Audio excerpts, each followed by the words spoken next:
सर्वांना माझा नमस्कार. मी वैष्णवी कविता पृथ्वीराज शिंदे. मी आता 8वी शिक्षक आहे. आजचा विषय दिशा कशी बदलते.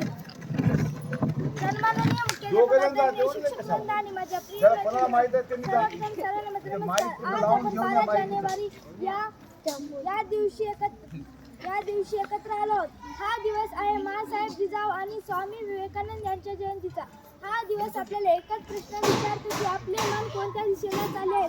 कारण माणसाचे आयुष्य त्याच्या विचारांनी घडते. विचार चुकले तर वाट चुकते. मित्रांनो, माणूस गरीब किंवा श्रीमंत नसतो, तो सकारात्मक किंवा नकारात्मक विचारांचा असतो. जिजाऊंनी छत्रपती शिवाजी महाराजांना तलवार देण्यापूर्वी विचारांची धार दिली. त्या विचारातून स्वराज्य जन्माला आले.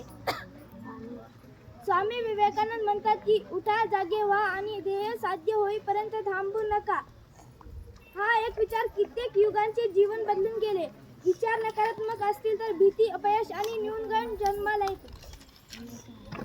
विचार सकारात्मक असतील तर आत्मविश्वास, धैर्य आणि यश आपल्या पायाशी लोळण घेते. विचार बदलले की माणूस बदलतो. आणि माणूस बदलला की इतिहास घडतो. आजच्या विद्यार्थी मित्रांनो, तुमच्याकडे शिक्षण आहे, संधी आहेत, पण त्याहून महत्त्वाचे म्हणजे तुमच्याकडे शिक्षणाची ताकद आहे. जिजाऊने स्त्री शक्तीला संस्कार दिले. विवेकानंदांनी युग शक्तीला दिशा दिले.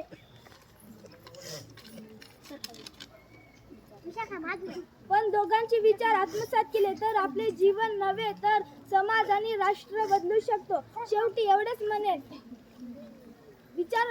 विचार पवित्र असतील तर आयुष्य सुंदर होईल.